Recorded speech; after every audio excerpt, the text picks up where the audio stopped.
see, this is not how we wanted to meet, but we're here and we need you to come up with us. Come up with us as we unite and persevere through unprecedented challenges. Come up with us as we unite and progress to heights thought unobtainable in these unpredictably trying times. Come up with us as we unite and propel one another forward with the unmitigated determination and drive of Elizabeth Evelyn Wright. Come up with us as we begin a college semester like none that has ever existed, and together we move up. Welcome to Voorhees College, Fall 2020.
Well, good morning, my brothers and sisters.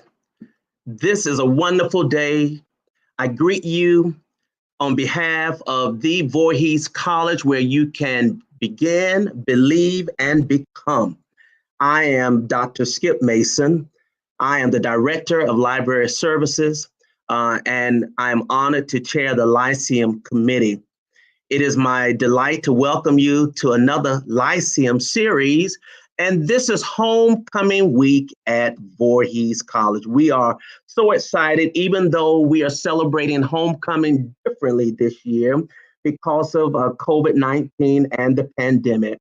But nothing can stop that good old Voorhees homecoming spirit.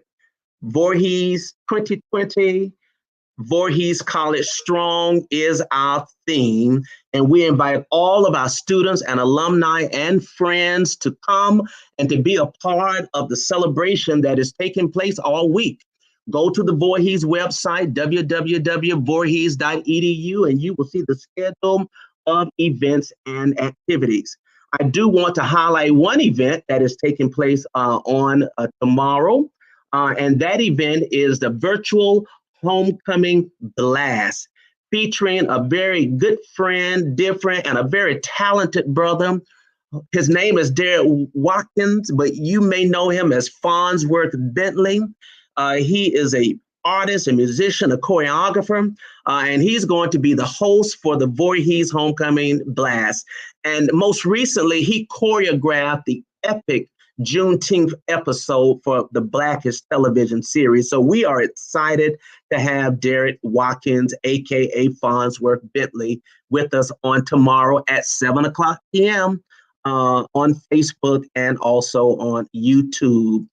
We celebrate our homecoming queen and king and Miss Voorhees College and Mr. Voorhees College, and those will be presented later on. But we celebrate our homecoming royalty, and we remind you to prepare for the Tigers Give, the Day of Giving. We got some wonderful guests that will be appearing during this Day of Giving streamathon. So I had to do all of the wonderful announcements first so we could get everybody all hyped up about our homecoming this week. But I'm delighted that today that we have a phenomenal author, a writer, prolific teacher, educator, and inspirer. Her body of work is incredible. Today, we are blessed to have National Book Finalist Shelia P. Moses, an author, a playwright, and a producer.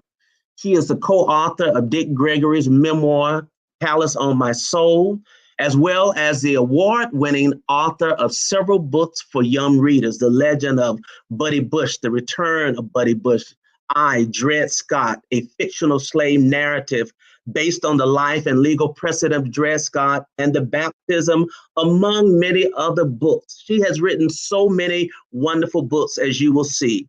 Her novel, Joseph, was nominated for the NAACP Image Award in 2009, is being adopted into a play. Her new book, Shirley Chisholm, will be released in December of this year. She lives in Old Town, Alexandria, Virginia, and is currently working on a novel south of Baltimore. And so it is a delight to present to the Voorhees family homecoming Lyceum Series speaker, my good friend and sister, Shelia Moses. Shelia, how are you, my dear? I am doing fine, Dr. Mason, and I have to refrain from calling you Skip. Oh, call me Skip. I tell you, well, listen, it is just a joy to have you with us. You have such a remarkable career, and you've written so many wonderful books. And today you're going to talk and share with our Voorhees family on this topic, So You Want to Write a Book. Take us through your journey, your process, how you became a writer, how you've been so disciplined to write. And then I know you will drop some nuggets that will inspire all of us, even the book that I'm trying to finish, which should have been finished months ago, to get to the finish line with that story. But we are delighted to have you with us today, Shelia. Thank you for inviting me, Dr. Mason. I am honored to be here. And I didn't know it was homecoming weekend. So students, enjoy your weekend. Again, I am Shelia Moses. I am a writer, playwright, and producer. And oh, wow, my journey would not take, as Maya, I'm going to turn this a little to get the light out. Okay, there we go. As Maya Angelou said so many times, I would not take nothing for my journey now. And it was a long journey to become a professional writer. Let's start with childhood because, you know, I'm not going to compare myself to Quincy Jones, but I'm going to say that I modeled my career after Quincy in the sense that he knew as a child the gift that God gave him.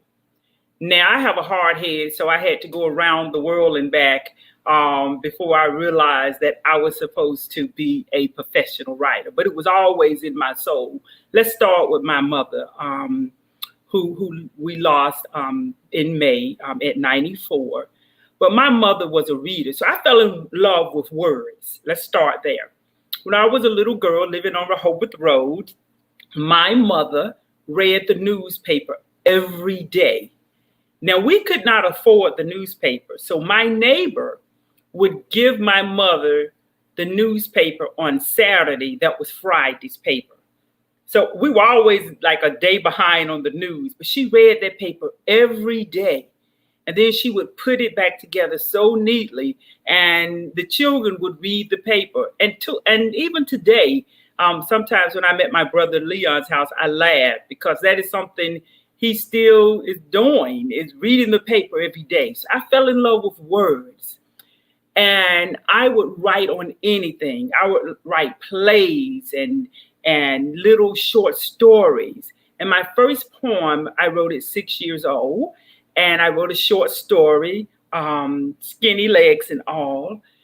So on my journey, high school, more plays. Thomas Curry, he would write the plays. I would direct the plays, and then we would write a play together. All of that was God telling me, my child, you are a writer.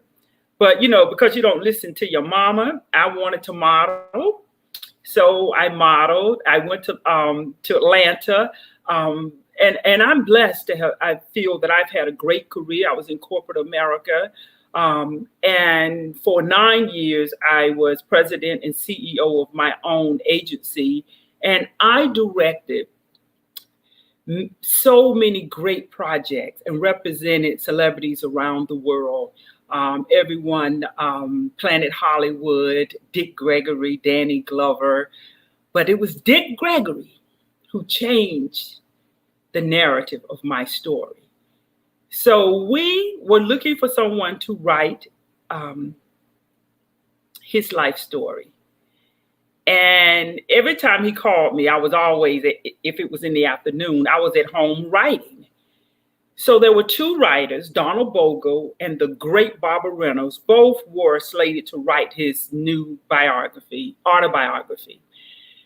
And they both were working on other projects and it didn't work out. So we called Dick Gregory Greg.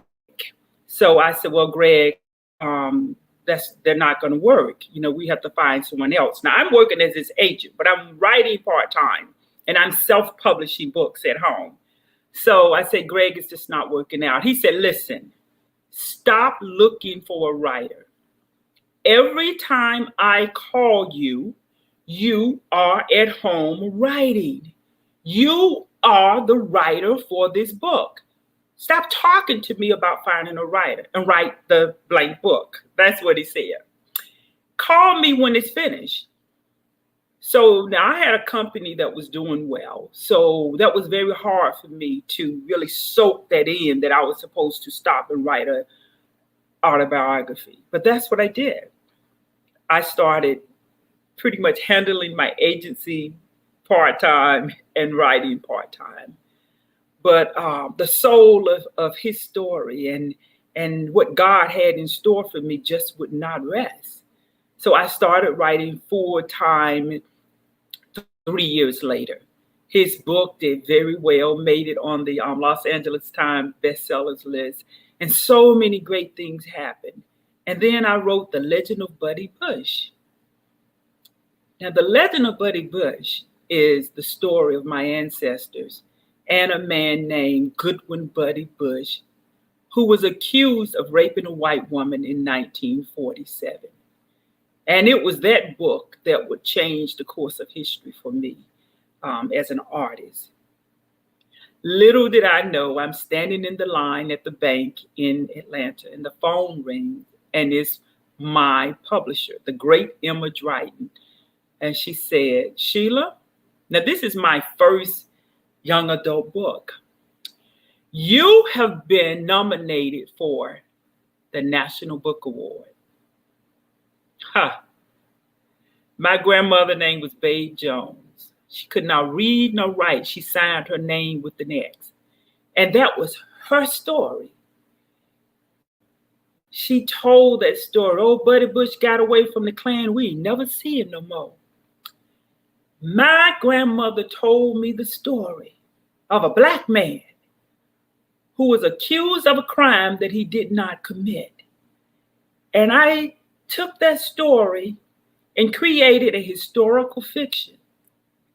And on the other line was one of the best publishers that ever lived saying, your book has been nominated for a National Book Award. I want you to soak that in. For all the little Black girls in the world, that someone told you you were not good enough because your grandmother couldn't read nor write, because your mother had to stop school in the 10th grade because it was too far to walk. I want you to know that old Buddy Bush became a National Book Finalist. And this is the original book. And Dr. Mason is showing the new 15th anniversary edition. But that is how I became a professional writer, because it was at that moment that I knew that this is what God called me to do. So you were talking 2001. And since that time, I've written 14 books that are for children and another 10 for adults, and historical documents that I have taken the time to write for people, speeches for Dick Gregory. It has been my life's work that I'm so very proud of. I have really had to soak it in. And Dr. Mason is showing a book that I'm really proud of. It's called A Price Was Paid, The History of W.S. Creasy High School. Now, that book is so important because in 1894, a man named Mr. G.G. Majette founded W.S. Creasy High School. Now, I want you to think about that. In 1894, that school did not close until 2009. My mother went to Creasy High School. All of my siblings and I attended W.S. Creasy High School. In the last 5 years, we created a book, and I say we because the alumni have been really great in this process. I wrote a book, an exhibit, and the documentary will be released in 2 weeks. So all the things, again, little Black girls and little Black boys that they told us that we could not do, we can. A school that was founded in 1894. Now, by the grace of God, the world will know about Mr. G.G. Majette and about W.S. Creasy High School. So let's talk about the process of all of that. I am not the writer. Let's digress. I am not the writer that you will see in her pajamas with her glasses on late at night writing. I'm very serious about the discipline of what it takes to tell the story of my people. So if I'm working on a project, when the Lord wakes me up in the morning, I get fully dressed and I am at my desk and I'm doing my research and writing. Now, the thing I stopped to do now that I wouldn't dare do 10 years ago is social media, because it's a part of the process now. If you're not on social media, I can't reach young folks like you. You know, I live in Old Town, Virginia now. I could not reconnect with Dr. Mason. So it's a part of the process now. However, when I'm writing, don't call me and I won't call you. So this is my process. I have what I call a Bible for every book.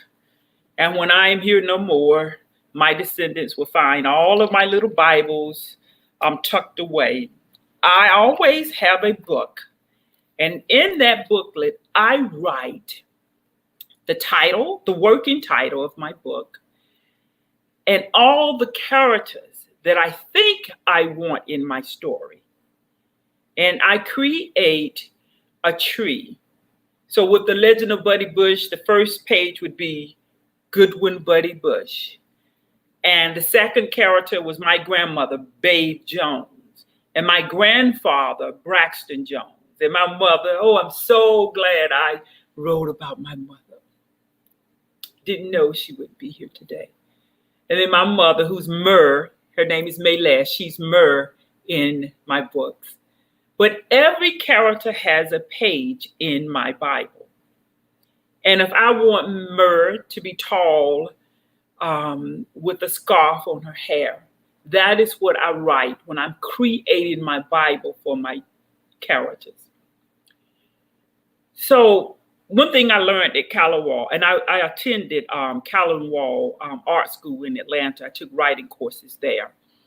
That was my formal education as a writer. So I did not major in literature, but that was my formal education. And I was very happy with what I learned there. But one thing I learned at Callus is to definitely, when you're writing, you're not writing for you, that you're writing for your readers. So the first thing you have to do in that Bible is create characters that people will love. Not that you love, but that you can make people fall in love with. So when I was writing The Legend of Buddy Bush, and I had my Bible, for each character, I wanted people to like and love each character. So that's what I urge you to do. If you are writing a book about, let's say, your grandmother, what did she look like? Don't just say, well, she was brown skinned. let's describe my grandmother. She was short, very dark skinned, with gray hair that you never saw because she always had on a head wrap. She couldn't read nor write, but she could count her money. She could count her money. And she kept it tucked away. Her house was spotless. So when I wrote The Legend of Buddy Bush, I wanted you to see her. She would wear what she called a duster every day with an apron over it. Say that when you're writing. Don't just say my grandmother was short and dark skinned. You want people to know she had gray hair under her head wrap. Talk about the potbelly stove. So that's step number one. You have to flush your characters out one by one. Now, that may change 1,000 times, but when you're starting your novel, you want to flush out the characters and then start your first draft. Now, people don't want to hear first draft because they think that their first draft is their last. No. Average book for me, 20 drafts. That's an average. That's on a good day, a good year. A complicated book like The Legend of Buddy Bush, when I had to do some research, I have every draft. I probably have about 50 drafts.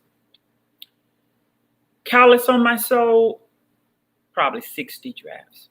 Because what you want to do is make people believe your story, even when it's a autobiography.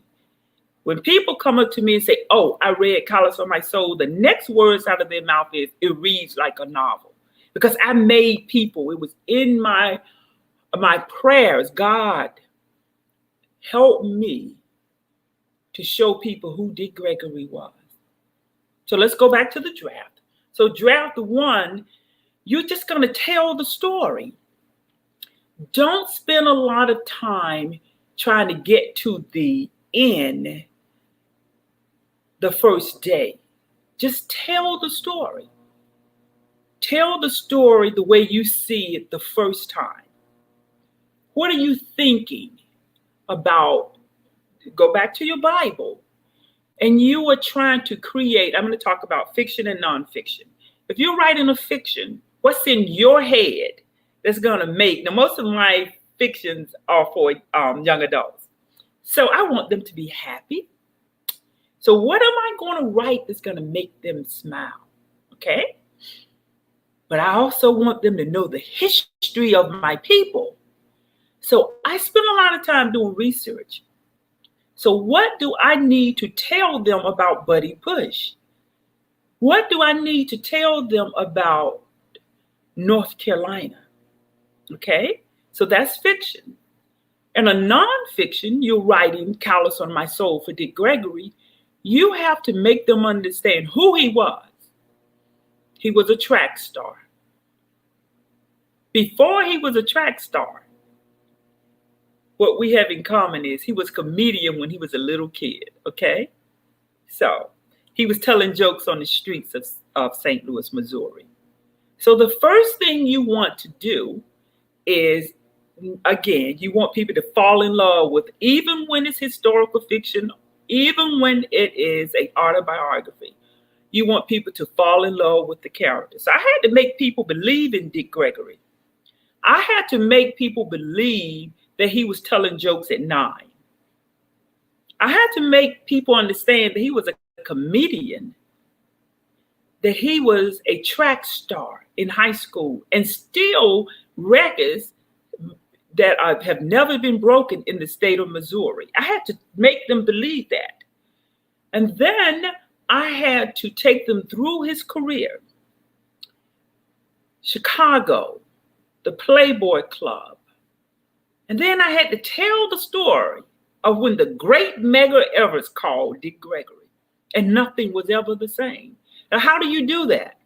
So then I had to research everything that happened in Mississippi. I had to talk about in June 1963, when that coward shot Megger in the back and took him away from us, and what it did to Dick Gregory.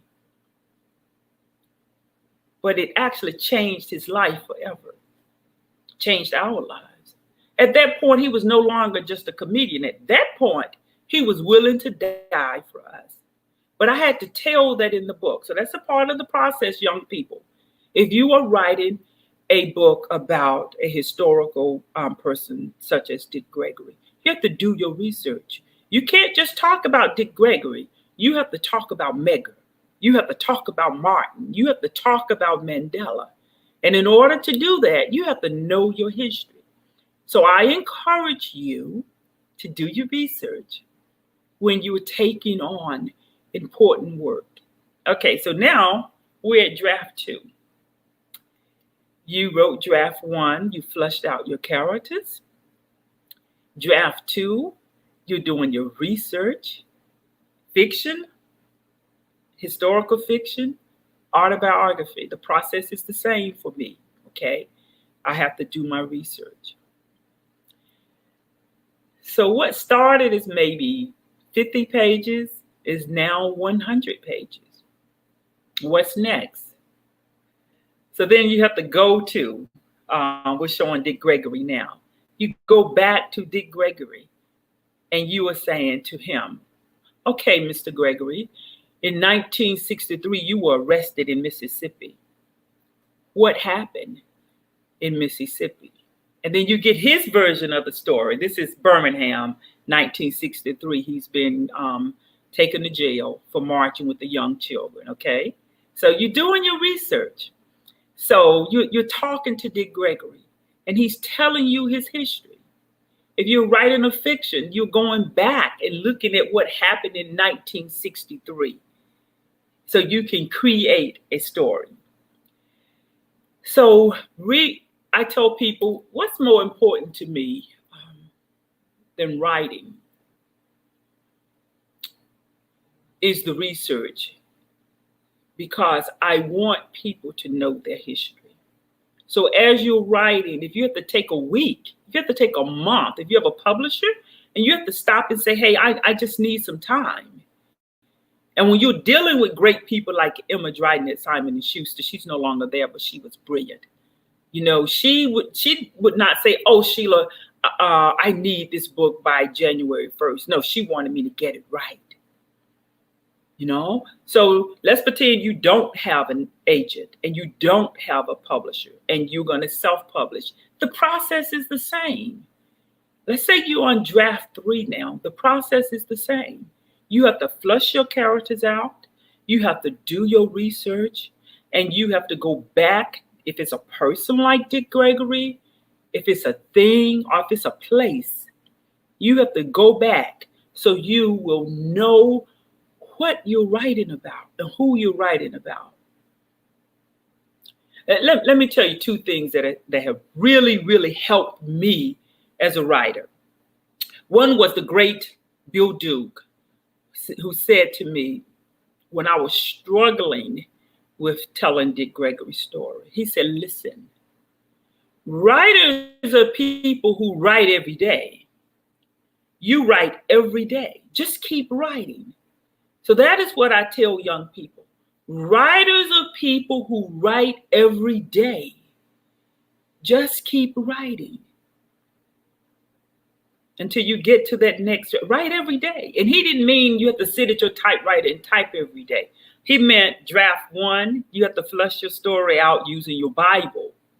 Draft 2, you're going to go back and do your research and add the important work of that person or that place that you need to add in your story. Draft 3, you're going to go back to, if it's Dick Gregory, and you're going to do what I consider, you have to fact check. I don't care if it's a fiction. You don't want to say that Dick Gregory was in Birmingham in 1968, marching with the children, the summer, what they call Freedom Summer, 63, 64. No, That was not in 68. You have to have the year right, even if it's a fiction, if you're going to talk about freedom somewhere, okay? Okay, let's get to draft 5.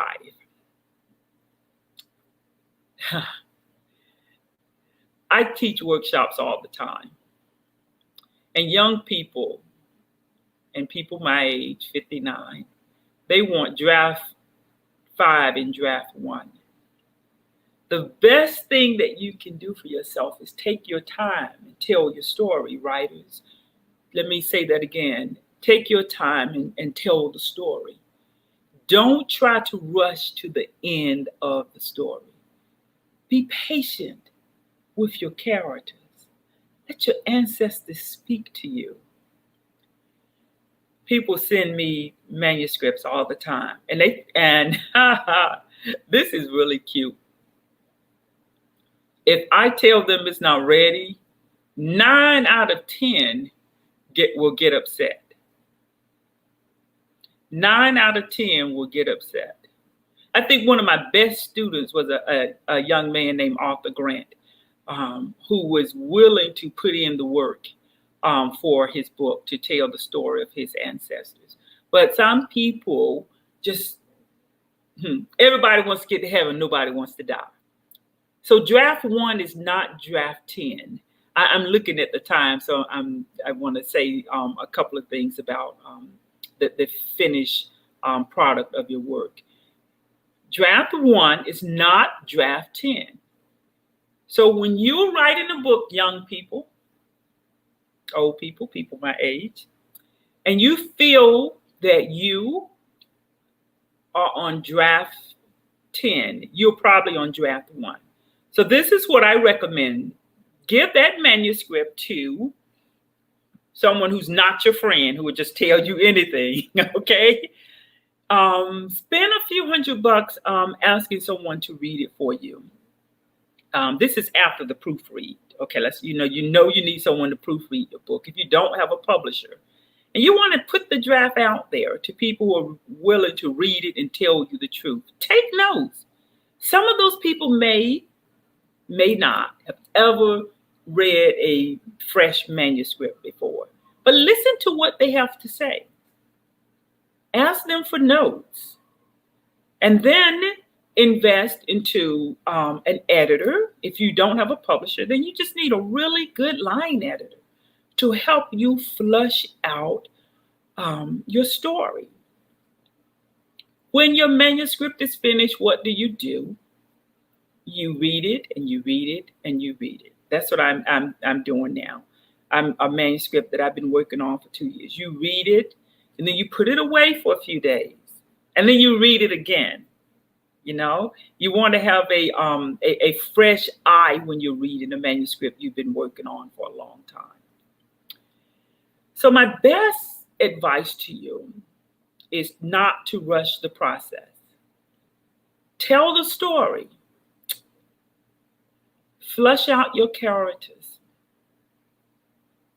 Be willing to take criticism from your friends first, and then professionals. When I say professionals, I'm talking about people like Emma, who was at Simon & Schuster. But she would lay it on me. Oh my God. She would change the titles of books, and then we'd have to talk about it. But be willing to take the criticism. I mean, I think you have to praise the bridge you carried you across. If there were not for my ancestors, I don't know if I would have great stories to tell. No, I'll take that back. I would not have great stories to tell. If there were not for people like Emma, who would say to me, listen, you're wrong for that. You need to correct that. That does not sound right. And it was that book, the book that Dr. Mason is showing now, Sally Gale. The editor was Diane Hess at Scholastic. Diane was the same way.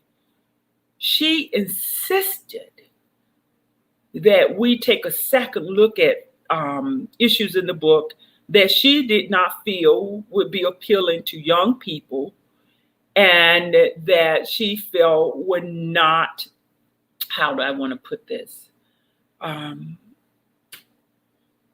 Not helpful to what we were trying to do, and that is to encourage young people. Example, Legend of Buddy Bush. I had the N word in there about 50 times. Emma was like, Shelia, we're going to have to tone that down. And my response was, did not call Jim, nigga Jim. We wouldn't know who Mark Twain was. She said, okay, that's fine, but we're still going to tone this down. And we left the word in the book, but we did tone it down. And that was necessary. So back to accepting criticism from professionals and people who are not professionals in this craft. You know, listen to people. They're your readers. You're the writer. They're your readers. What they have to say. So I am going to, I think we're going to do some questions and answers. So I'm going to go over the list again quickly before Dr. Mason joins us again. And that is, when you have an idea for a story, you're going to go out to TJ Maxx like I do, and I'm going to get me a really cute book, and you're going to call it your Bible. And in that Bible, you are going to list all of your characters. And those characters are the people you want to be in the book. It does not mean they're all going to stay. They're in the house right now, but they may not all stay. And you're going to give, every person deserves one page. You're going to give them a page, and you may go back to that page 50 times so that you can say, oh, okay, I said that Mur has on a blue dress, but I don't want her dress to be blue. I'm going to change it to green. And then you're going to start your first draft. You are going to do your research, mainly if you're writing a memoir about a historical figure as, important. Well, they're all important. But someone like Dick Gregory, you're going to do your research. 20 years later, there are things about Dick Gregory, facts about Dick Gregory. When I go back and I read Callus on My Soul, that I still wish I had added to his book 20 years later. How about that? 20 years later. So what I'm saying to you is do your research, take your time. By the time you at draft 3 and you were starting to share draft 4, share it with other people, be able to tell them why you did what you did, why you wrote what you wrote about that character. Be able to debate with them about your characters, okay? When you are ready and you think you're ready for a publisher, you may not be. You know, I've written so many books that I thought we were ready to go to press and we were not. So you want to, and we said this before, you want to be able to take enough criticism to go back and do a total rewrite. I know you don't want to hear this, young people, but there have been times when I have been on page 199, and there are 200 pages in the book, and I thought I was finished. And editors have actually said to me, I need you to go back and rewrite chapter 1 through 9. And there's only 10 chapters in the book. Okay? So that's with the publisher. And then you talking about mad. I had to sleep on that several times. But if that's your job, even if it's self-published, it's your job to go back and rewrite until you get it right. It's your job as a writer, as a storyteller. For me, I'm a storyteller of my people. So it's my job to go back and tell the story until I get it right. So I want to leave you with these two things. I want you to be able to smell the dirt. And let me explain that to you. There's a great actress, one of my best friends in the world, Shelia Frazier. You might not be old enough to remember Shelia Frazier. Shelia Frazier was, Shelia was Miss in Superfly. She was it. Shelia read The Legend of Buddy Bush. And Shelia is from Teaneck, New Jersey. And she called me. She said, Shelia, I could smell the dirt when I was reading The Legend of Buddy Bush. So I want to leave you with that. When you were writing, what she meant is she's a city girl, but I was able to take her to Rehoboth Road to my ancestors' house on the dirt path. She said I could smell the dirt. So that's what I want to leave you with. That and writers are people who write every day. I want to leave you with that. And I want to leave you with a quote, my favorite quote. I posted it yesterday when I was really, just the storms of life were raging. And Dick Gregory said to me, he said, listen, child, listen, my daughter, your talent will last. Listen, my daughter, your talent will last. Young people, your talent will last. If you are the greatest chef and you don't even know it, your talent will last. If you are a writer and you want to write, just keep writing. Your talent will last. If you want, just whatever you want to do, if you want to be a truck driver, buy you a fancy truck, put your name on it. Your talent will last. If you want to be a doctor, your talent will last. Whatever you want to be, your talent will last. I promise you. Thank you so much. Wow, that was so inspiring. Shelia, I tell you, for all of us who have this dream to write this great novel, and we got this great idea that we want to write and put on paper, I think what I hear you saying, and you've said it so articulately and eloquently, is that it is a process, and that you have to write every day, that you have to rewrite, that you have to flesh out your characters. You have to do the research, that you have to trust somebody else to take a look at the story that you've written and be open to criticism. All of that goes into the process of writing a book. And what a process. So really, it is about discipline. That's what it's about. Yeah, it is about discipline. Yeah, discipline yourselves to write. I had a question I wanted to ask you for people who say, I got this great book idea and I need to find me an agent or a publisher. Can you just talk briefly about that process, finding an agent and a publisher versus self-publishing? Okay. You asked the wrong person there. Let me tell you why. Because I love self-publishing. Now, Okay. I was self-publishing before Kindle Direct and all of these new companies. I self-published, and you showed that, One More River to Cross. Right. I self-published that book in 1994 when you could still go into the press room and watch your cover come off the press. Yeah. So I believe in self-publishing. The difference between the two is you have to finance, of course, your work when you are self-publishing. But the main thing is, if you don't have the discipline, don't self-publish.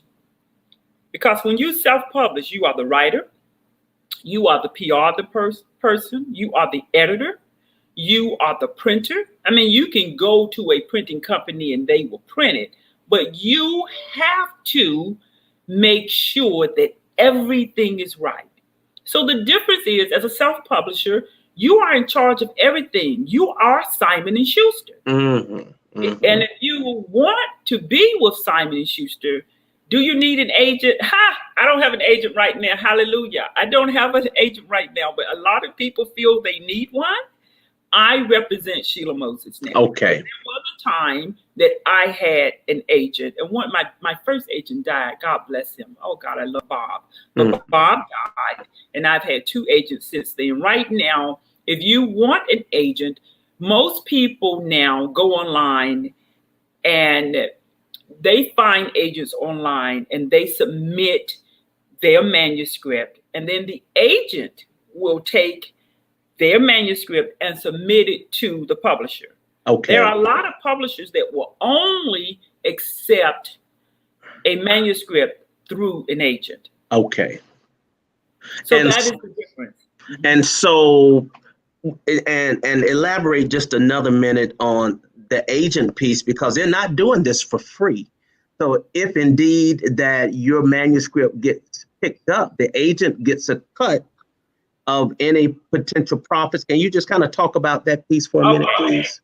So the last 20 years, the last 18 years, I was with an agent. And so what happens if you're with an agency, let's just say Mason's agency, and I send you my manuscript, and sometimes they will fine tune it for you. You have to write a proposal. Now they want like 2 pages. You write a proposal, and that will be in front of, let's say, if it's 3 chapters that you're sending to a publisher.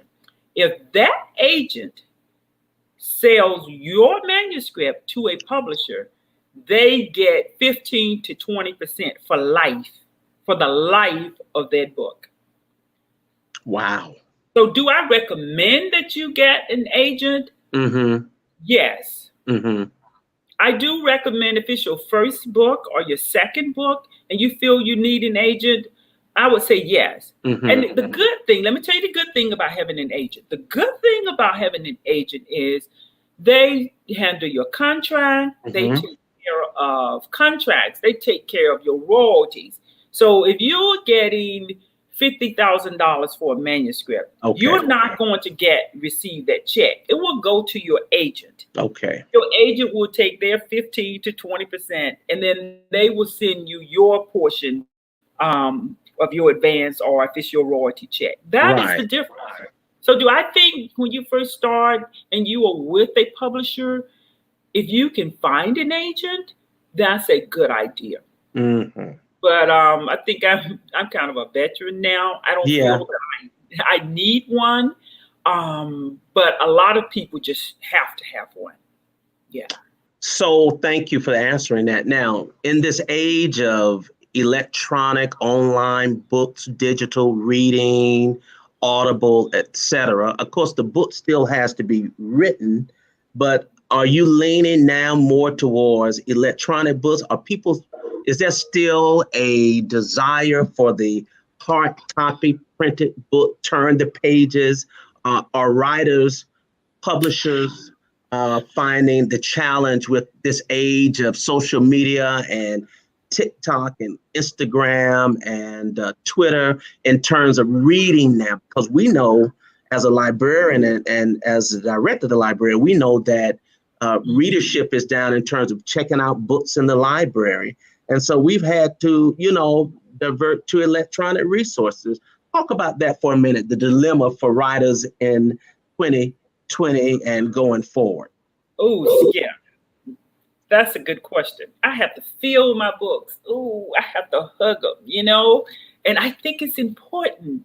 Young people, TikTok, Facebook, digital books, that's great.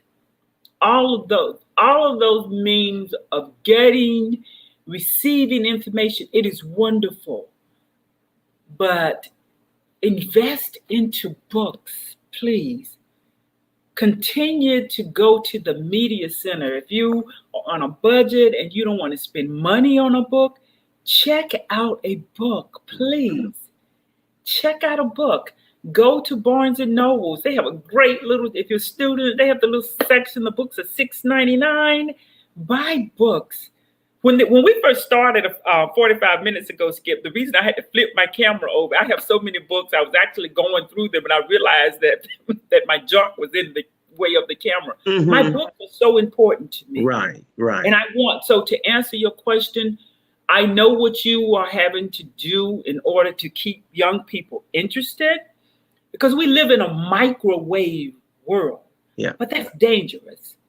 I say to you young people, my mother put yesterday's newspaper in my hand. That is the reason I was nominated for the National Book Award, because my mother put old news in my hand. Buy a book and just fill the pages. Sit down at night and read. And then you can go on Facebook. Yeah. How's that. That's great. And your latest book, I believe this is your latest book, is on Shirley Chisholm. Tell us a little bit about that book and when will it be out? Yes, it will be out. Actually, you know, that's one thing the pandemic did as a self-publisher is that book was postponed. I was scheduled to release it in August. I'm so happy. We're going to actually release it on the day that our president is sworn in. That's going to be that's the new release date, and we timed it for that. And I do have a small team. I'm the publisher, but we have a small team. It's going to be, I think it's fitting that it's going to be released on Inauguration Day. If someone pre-ordered it, they will get theirs in late December, early January. But I am so excited about that day and that release date. I will shoot it here now. I know we are excited, and I look forward to ordering some copies for the Voorhees family. We love to read at Voorhees, and I am grateful. We have an initiative that is called Voorhees Read, and with that initiative, we are encouraging our students to read much and to read often. And we provide books to students, staff, and faculty. You know, so we just had Bakari Sellers. His new book, My Vanishing Country, a memoir, is outstanding. And we provided copies to students and faculty. And Daniel Black, the book, The Coming, is another one. So I look forward to featuring your book in January as one of our Voorhees giveaways for the Voorhees family. So you let us know when the book is out and ready for order, and then we'll make sure that we place an order so that we can. Thank you. Because the subject, Shirley Chisholm, is one that everyone should know about. And we have Barack Obama's and Kamala Harris, thanks to the groundbreaking effort of Shirley Chisholm. The groundbreaking effort of Shirley Chisholm, and I wrote it as a young adult book, so that young people, so I can just break it down to them, and in their microwave world, that they would stop and read it. It's a short book, but it goes straight to her brilliance. I love it. I love it. Well, we are so happy to have you. I'm going to bring Mrs. Charlene Johnson, who is our Vice President of Student Services at Voorhees, and I'm going to ask her to unmute, and she is going to bring some remarks at this time. Thank you. Good morning, Ms. Moses. How are you? I'm fine. How are you? Very well, and thank you so much, and welcome, first of all, to Voorhees College, and thank you for what you presented to us today. This is very, very personal to me. And I told my daughter about a week ago, I said, we're having this writer at our Lyceum, and my daughter considers herself a writer.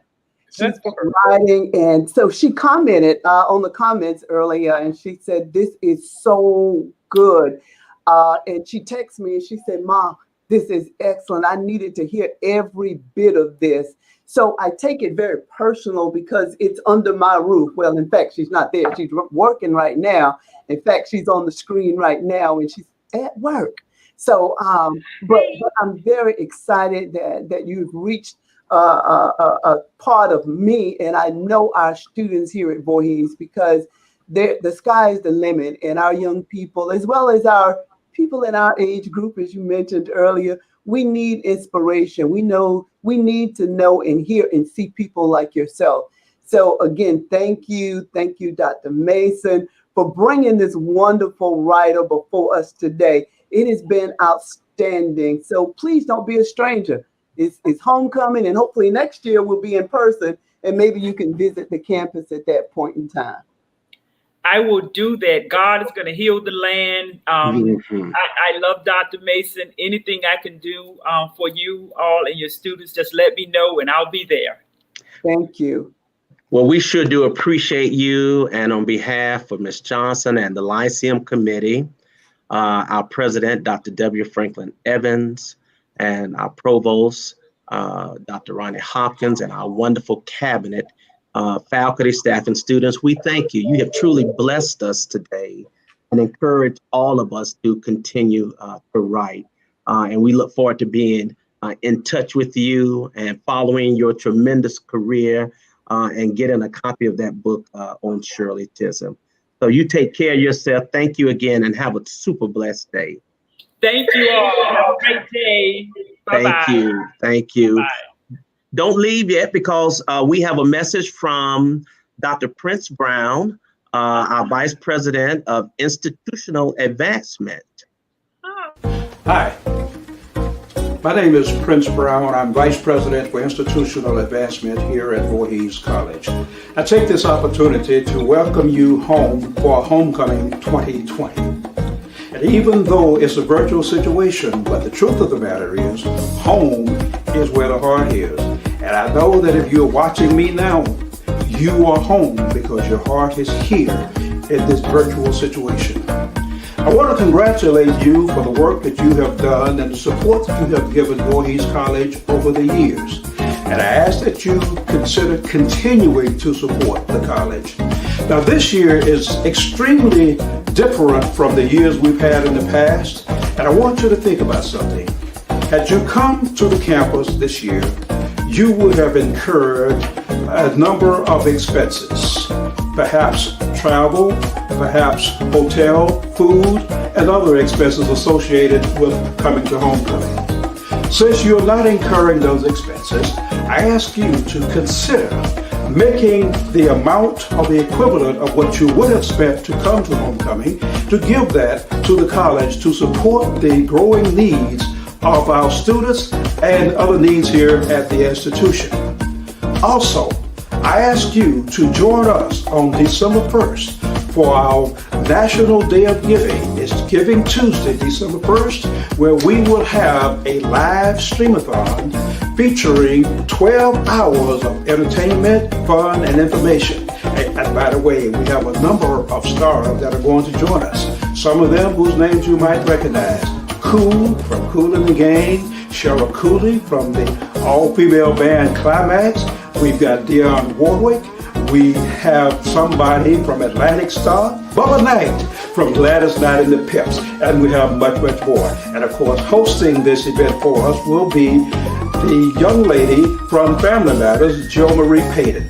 So we want you to come and join us on December 1st for this event. If you can't join us on December 1st, just join us in your heart and in your spirit, but then reach in your pocket and support Voorhees College between now and June 30, 2021. We need your support, but we know that we can count on you. So we're looking forward to your support. Thank you so very much.